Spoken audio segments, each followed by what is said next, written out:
forgotten adoption record. Could this be the key to a shocking truth hidden beneath a tragic loss? Welcome to Whispered Truth, where touching stories come alive. Let's jump into today's story. The perpetual drizzle of a Seattle autumn clung to Harris like a second skin. It mirrored the persistent ache in his chest, a dull throb that had taken up permanent residence since the news.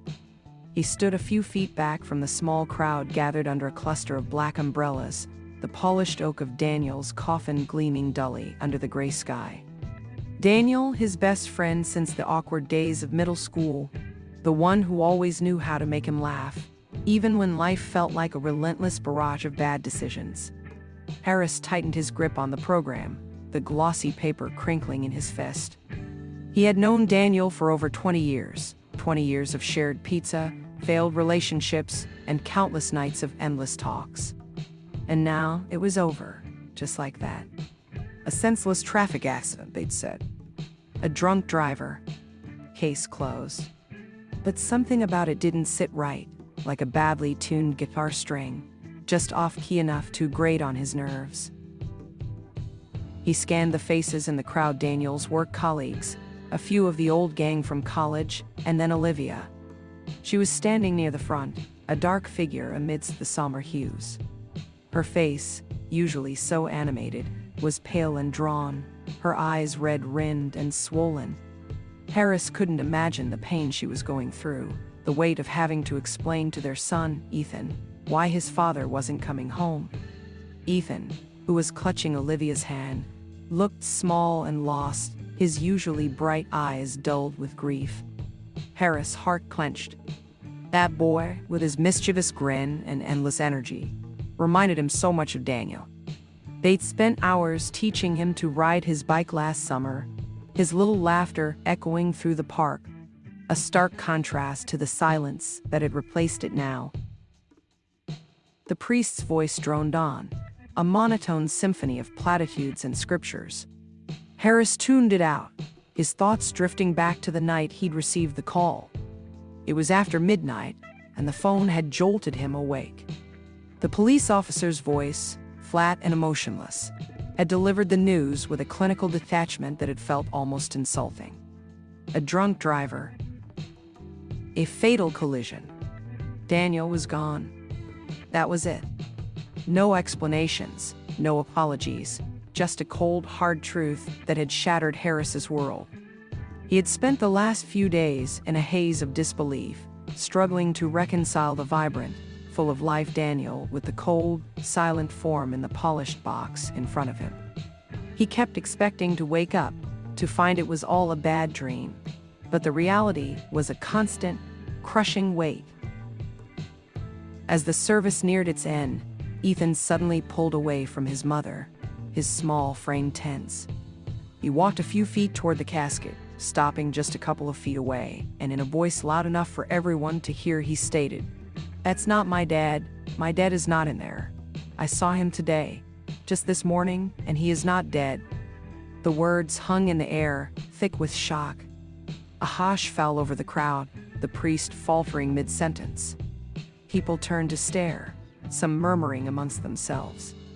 Olivia reached for Ethan, her face a mask of bewilderment and embarrassment.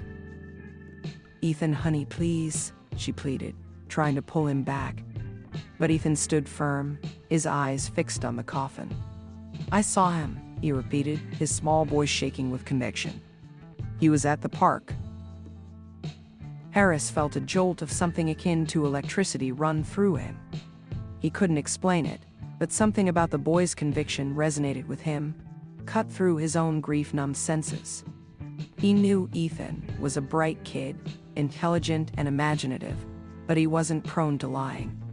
Could it be possible? Could Ethan have seen something? He pushed through the crowd, his gaze locked on the boy, his detective instincts suddenly flickering to life. He knelt down, placing a hand gently on Ethan's shoulder. "Ethan," he said softly, his voice barely a whisper, "tell me what you saw."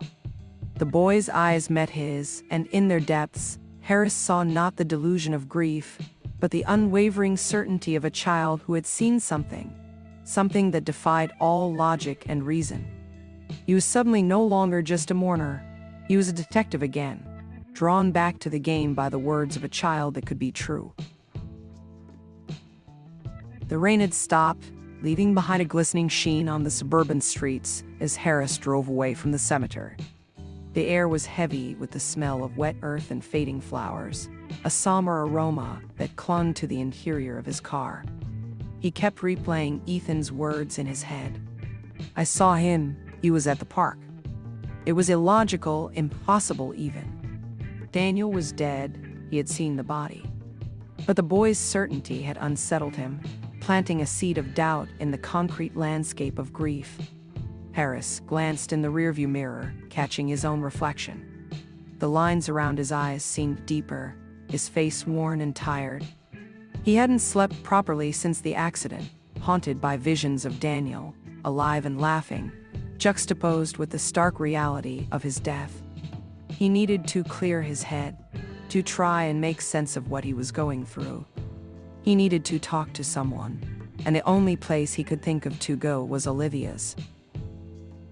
He pulled up in front of Daniel and Olivia's house, a two-story craftsman with a neatly manicured lawn and a swing set in the backyard, usually filled with Ethan's laughter. The house looked quiet, almost deserted. He walked up the steps and rang the doorbell, the chime echoing through the stillness. Olivia answered the door, her eyes puffy and red, the light of the hallway casting harsh shadows on her face. She looked like she had aged 10 years in the past week. "Harris," she said, her voice flat, "I wasn't expecting you." She stepped aside, letting him into the living room, a space filled with family photos and the remnants of a life abruptly interrupted. A half-finished jigsaw puzzle lay on the coffee table, its vibrant colors a stark contrast to the summer atmosphere. "I just wanted to see how you were doing," Harris said, settling onto the sofa. He felt awkward, a trespasser in this landscape of grief. And to ask about Ethan. Olivia sat down opposite him, her hands clasped tightly in her lap. He's not taking it well. He keeps asking for Daniel," she said, her voice catching. She closed her eyes briefly, as if trying to compose herself. "And now? Now this." She gestured vaguely, a reference to Ethan's outburst at the funeral. "He's been saying things, seeing things. It's just grief, I guess." Harris frowned. "He said he saw Daniel this morning at the park." Olivia's eyes widened slightly, a flicker of surprise passing across her face. "What? No, he must be mistaken," she said quickly, her voice tinged with a hint of defensiveness. "He's just confused, upset. You know how kids can be. He probably saw someone who looked like Daniel." Harris studied her face, trying to read her expression. She seemed genuinely bewildered, almost annoyed by the boy's claims. But something felt off, a slight hesitation in her tone, and avoidance in her gaze. He decided to press a little further. "Did he say anything else? Where exactly he saw him?" Olivia sighed, rubbing her temples. "He said, I don't know," he said, "near the playground. He described a man in a blue jacket. Look, Harris, I'm not sure what to tell you. It's just a child's imagination, fueled by grief." She stood up, walking over to the window, staring out at the garden. Her back was to him, her shoulders slumped. "I need to get back to Ethan. He has been asking for lunch." Harris's mind raced, the pieces of the puzzle not quite fitting together. Ethan's description of the man, the jacket, it felt too specific to be just a child's fantasy. "Olivia," he said, his voice firm, "I know this is hard, but please, just humor me. Could you ask him more about it? What exactly he remembers, who else he may have seen?" Olivia turned back, her expression a mix of frustration and exhaustion. "I just don't think it's a good idea to dwell on it. It'll only make it harder for him to move on." She was right, of course. But Harris couldn't shake the feeling that there was something more, something that wasn't quite adding up. "Just think about it," he said, standing up to leave. "And please, call me if he mentions anything else." As he walked out of the house, the silence of the suburban street seemed heavier than before. He felt like he was walking in a fog, unsure of where he was going, but driven by a strange, unsettling sense of purpose. He had to talk to Ethan. He needed to get to the bottom of this. He spent the afternoon driving around, replaying his conversations with Olivia. Her reaction had been strange, a mixture of grief and denial. Was she hiding something? He pulled over in front of the park that Ethan had mentioned, watching the kids playing on the swings and slides. He remembered Daniel, the way he used to chase after Ethan, always ready with a joke or a playful push. He could still see his friend's face, that infectious smile, a memory that was now bittersweet, tinged with sadness and longing. He took a long, slow breath. He needed to compartmentalize, to approach this with the cold logic of a detective, not the emotional turmoil of a grieving friend. Later, he visited his old friend, Marcus, who had been in charge of the case. Marcus was a few years older than him, a cop with a by-the-book mentality. He'd always joked with Harris about him being the sensitive detective, but he had a respect for the way Harris saw things. They met in a small bar near the precinct, the air filled with the smell of stale beer and roasted peanuts. Marcus listened patiently as Harris told him about Ethan's claims, his skepticism evident in his raised eyebrows and the occasional shake of his head. "Harris, come on," Marcus said, taking a long swig of his beer. "The kid's grieving. It's a classic case of childhood fantasy. It's a closed case. The guy was drunk. He ran a red light. There's no conspiracy here." Harris frowned. He couldn't shake the feeling that something wasn't right. But Marcus, something about it doesn't feel right. And the kid is adamant. Marcus placed his glass down, and his voice became a little more serious. "Harris, I know how you feel about Daniel, I get it. But you are not gonna get over your grief by coming up with a fantasy." Harris didn't say anything. He knew Marcus would not get him, and that he would have to pursue this alone. He thanked Marcus for his time and then left the bar. He knew that he had to get to Ethan to see if he can get to the bottom of this mystery. The kid was telling the truth. He had no doubt about it. Wait! Sorry to interrupt you, but please subscribe to our channel Whispered Truth and reach the goal of 1,000 subscribers. Your subscribe and like helps us a lot, and comment your favorite part. Now let's get back to the story. The next morning, Harris found himself standing at the doorstep of Olivia's house again. He had called ahead, requesting to speak to Ethan. Explaining to Olivia, he thought it would help the boy process his grief. He could hear Ethan's excited voice inside, and then Olivia opened the door, a guarded look in her eyes. She led him to the living room where Ethan was sitting on the floor, meticulously building a tower out of wooden blocks. He looked up as Harris entered, a small, hesitant smile appearing on his face. "Harris," he exclaimed and ran over to Harris to hug his leg. "Hey, buddy," Harris said, crouching down to meet the boy's gaze. "Mind if I join your building project?" Ethan giggled and dragged over a pile of blocks. They spent a few minutes in comfortable silence, stacking and arranging the blocks, Harris carefully observing Ethan's demeanor. He seemed more relaxed, more at ease than he had been at the funeral, but still a deep sadness clouded his eyes. When the tower was finished, a precarious and wobbly structure, Harris gently steered the conversation towards the events at the park. "Ethan, you said you saw your dad at the park the other day," Harris began, his voice calm and gentle. "Can you tell me more about that?" Ethan looked down at the blocks, a small frown creasing his brow. He seemed hesitant, as if he was unsure whether to talk about it. He was by the big tree," he finally said, his voice barely a whisper. "He was wearing a blue jacket, and then he smiled at me." Harris's heart skipped a beat. "The blue jacket again. Did you talk to him?" he asked. Ethan shook his head. "No, he just waved, then he went away." He paused, thinking, his brow furrowed in concentration. and he had a beard like Mr. Johnson from down the street. Harris tried to keep his expression neutral, but his mind was racing. The specificity of Ethan's description was unnerving. This wasn't the vague imagining of a grieving child. It felt like a genuine account.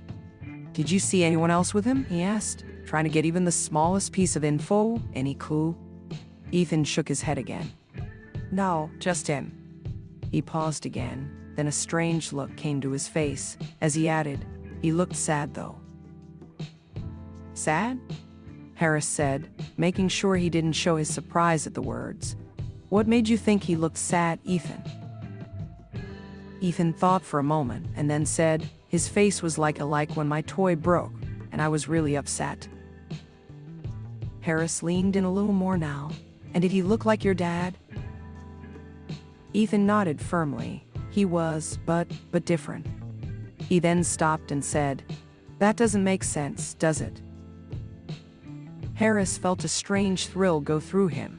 "It does, Ethan, it does. Don't worry about it." Ethan's words, different, hung in the air. It was another piece of the puzzle, and it was making his head spin, and in no way did this sound like an imaginary friend. "Thank you for telling me this," Harris said, patting Ethan's shoulder.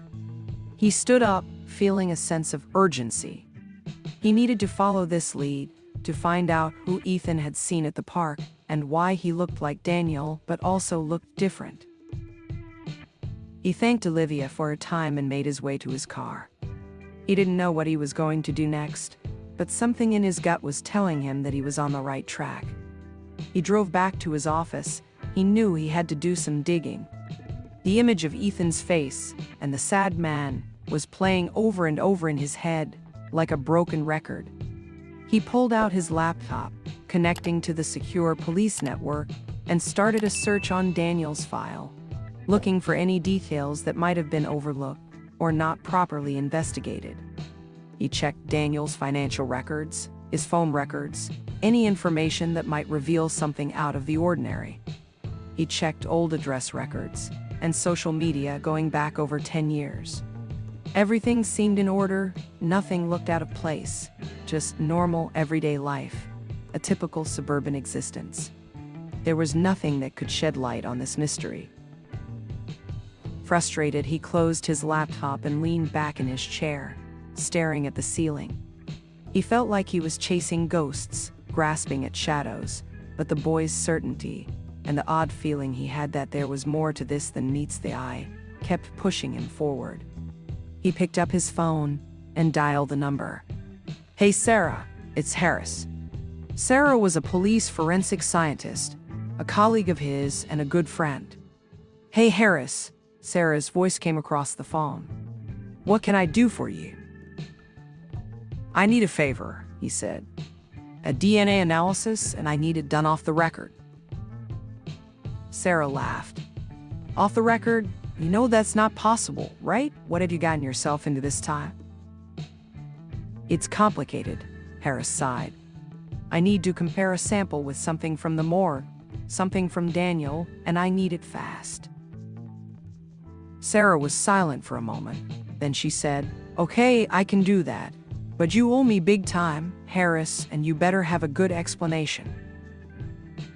Harris hung up. He had a little less than 24 hours to figure out how he was going to get his hands on some DNA from Ethan, and also from the morgue. He also needed to be careful. He knew that he was walking a fine line. He left his office and drove back to the park. He went straight to the big oak tree that Ethan had mentioned and sat down under it, closing his eyes and letting the breeze wash over him. He tried to picture the scene, to put himself in Ethan's shoes. He imagined seeing his father, the man he loved and adored, standing there, looking at him, and then disappearing. It was heartbreaking. He knew at that moment that whatever was happening here, he would bring justice to his friend and help Ethan with whatever he needed. A surge of adrenaline coursed through his veins. He was now totally invested. He had to find the man in the blue jacket. He opened his eyes and took a look around, as if hoping to spot the man in the blue jacket, and then something caught his attention, a discarded coffee cup. He walked over to it and picked it up. There was a half-consumed cup of coffee, the lipstick markings on the rim. It seemed like a woman's make. There was also something else, an odd stain around the edges. It looked like dried blood. He pulled out an evidence bag he always carried and carefully placed the cup inside. He had a feeling he knew what he needed to do next. The sterile white walls of the police lab felt oddly comforting, a stark contrast to the swirling chaos in Harris's mind. Sarah, her face illuminated by the glow of the computer screen, was hunched over a keyboard, her fingers flying across the keys. "Okay, so I have some preliminary results," she said, turning to Harris, her tone a mix of scientific detachment and barely concealed curiosity. "The blood type matches Daniel's, but the DNA, it's not an exact match. It's close, unusually close, like an immediate family member, but definitely not him." Harris's heart pounded in his chest. He had been half expecting this, but hearing it confirmed sent a jolt of electricity through him. "A sibling?" he asked, his voice barely a whisper. "Is that possible?"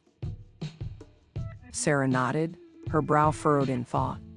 "It's the only logical explanation. It's definitely not a parent-child relationship. The genetic markers are too similar. I'd say almost certainly a twin, perhaps. But that's impossible, right? Daniel was an only child." Harris felt a wave of dizziness wash over him, the implications of Sarah's words reverberating through his mind. A twin. Daniel had a twin.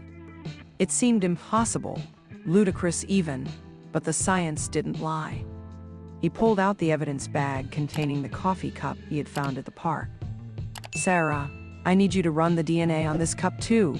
I found it near the tree Ethan mentioned. And please, keep this off the books. This could get dangerous for me."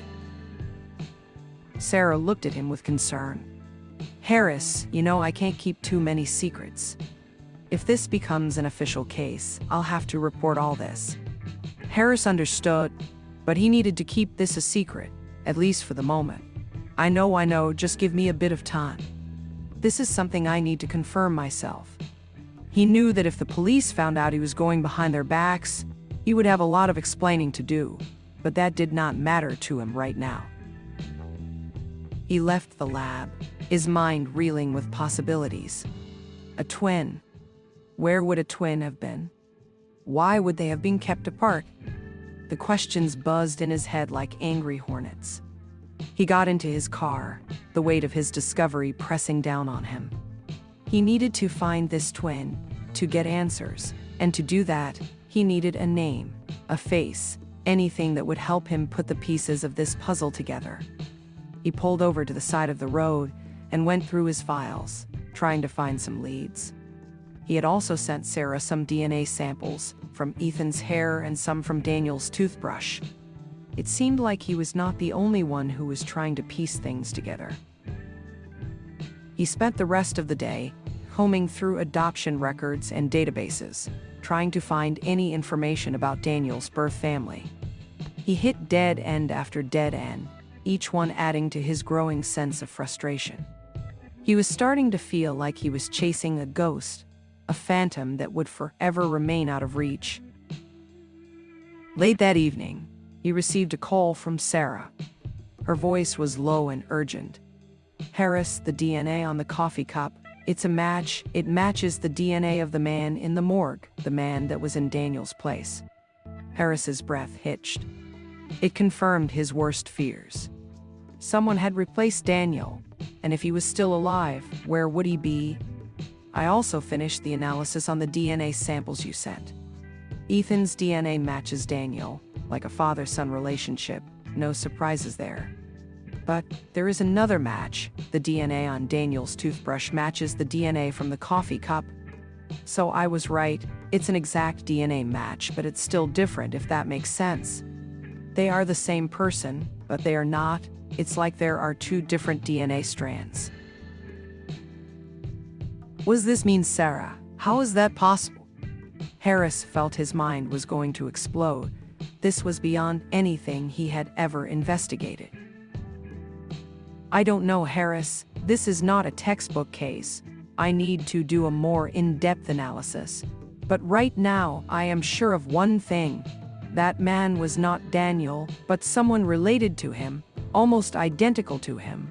But more importantly, the man you think you buried was alive the day Ethan saw him, and the man in the coffin was the person you saw at the park, and now I believe they are the same person.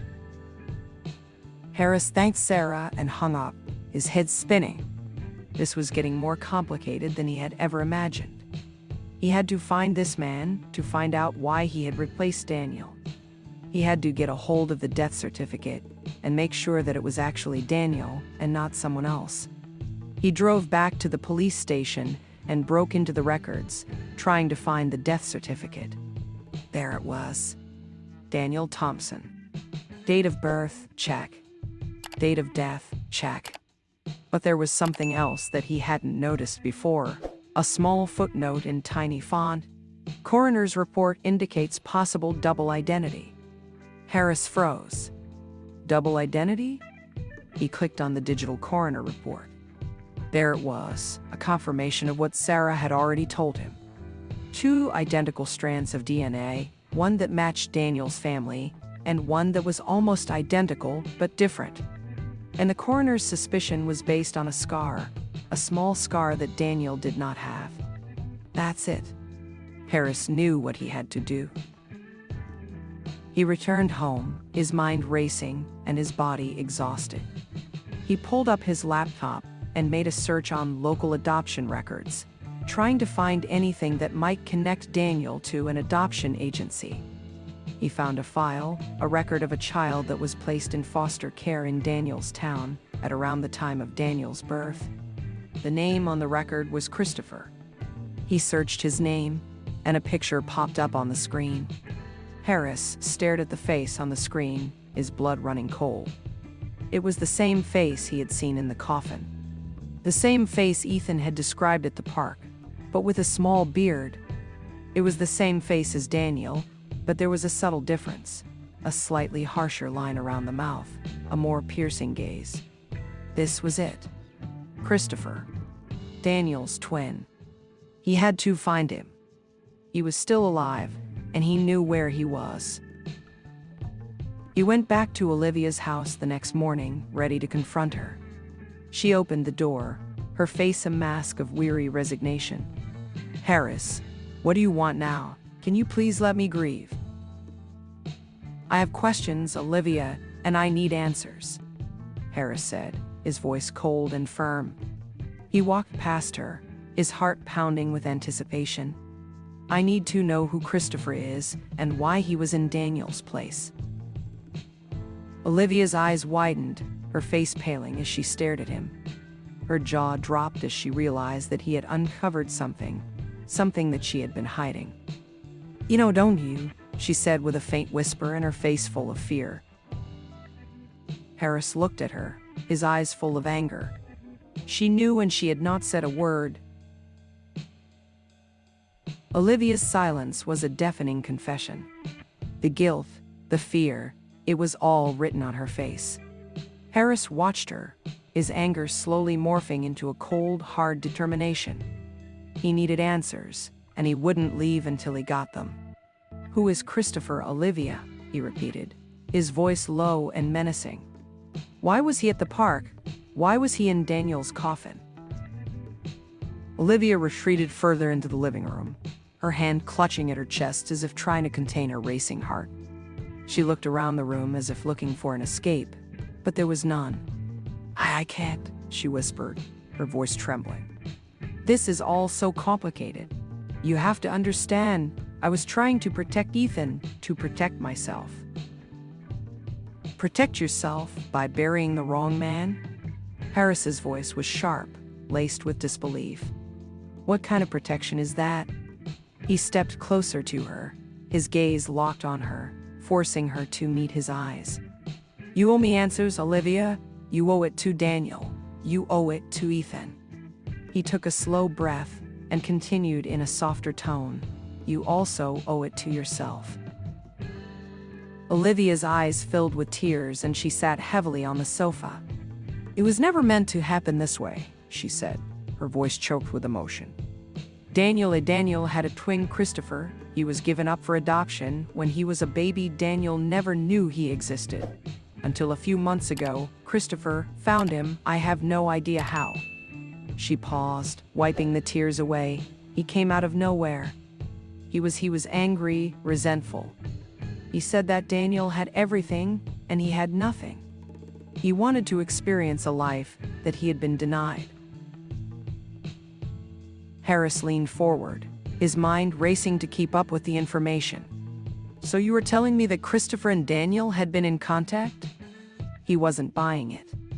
He had a feeling there was more to it than that.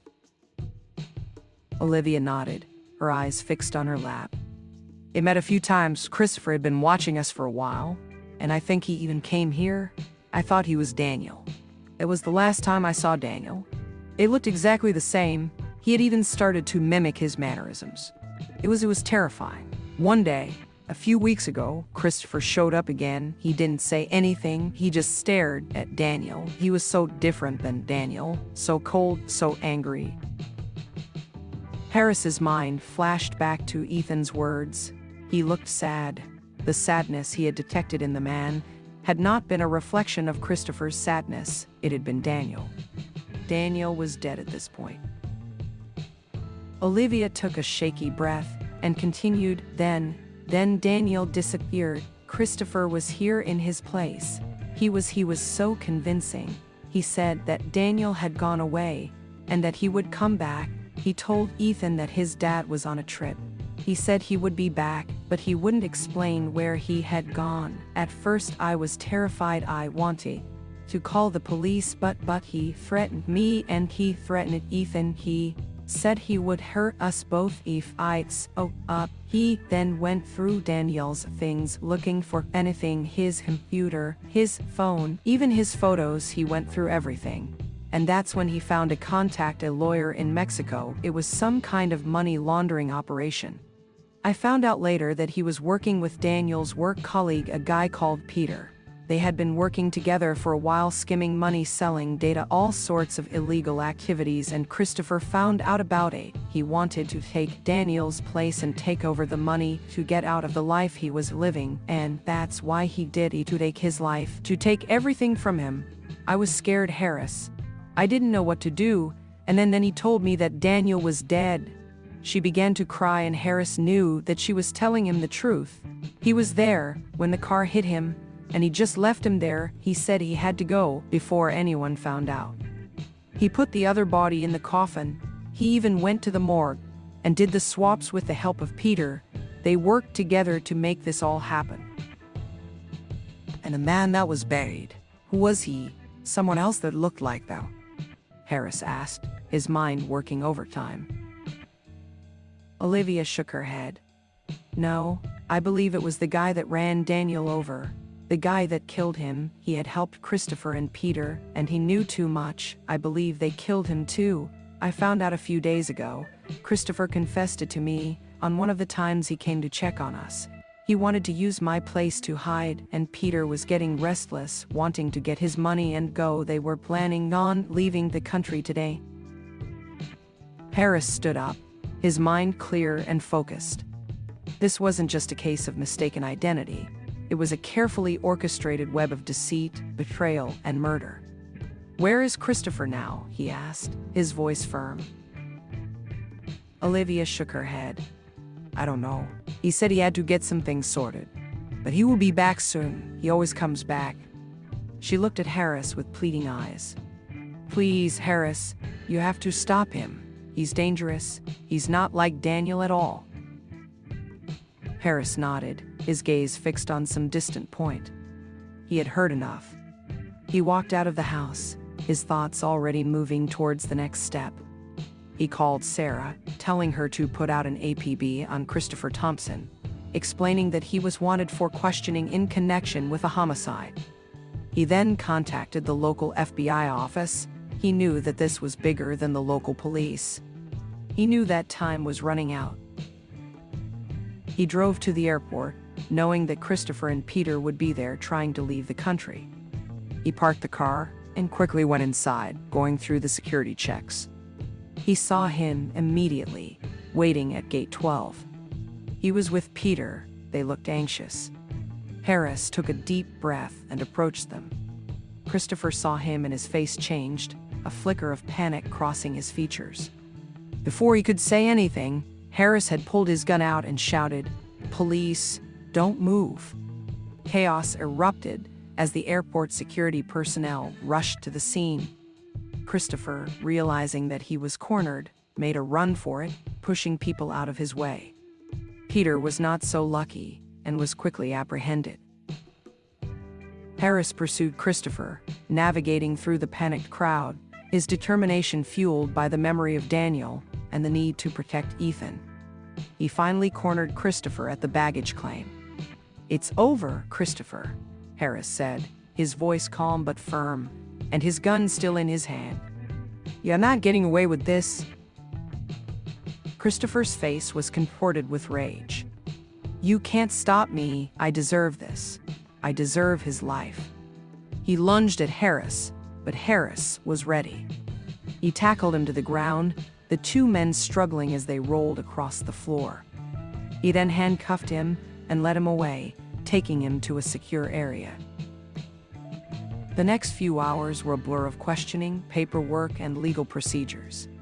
Christopher, his facade of calm finally broken, confessed everything. He had planned this whole thing with Peter. He had taken his brother's life to steal his identity and his life. As the sun began to set, casting a warm golden glow over the city, Harris sat in his car, exhausted but strangely at peace. He had done his job. He had brought Christopher to justice, but he knew that the healing process had just begun. The loss of Daniel would forever leave a void in his life. He then received a call. It was Olivia. "I just wanted to thank you, Harris, for everything. You did the right thing, Olivia. Daniel would be proud of you both. Just focus on you and Ethan now. I am sure he would have wanted that." He looked up at the sky, the clouds swirling like a watercolor painting, and he felt a sense of closure. He had avenged his friend, and he had protected his son. He had found the truth, and he had brought it to light, even if it had shattered everything he thought he knew. He knew that there were more questions than answers, and that he would probably never fully understand why these things happen. But he also knew that there were always shadows lurking beneath the surface, and that sometimes the truth is the most unexpected thing of all.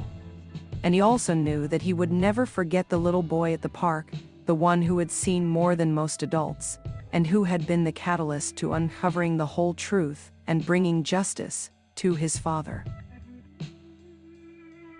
Hey, want to listen to another best story? Then click the floating video and subscribe for more.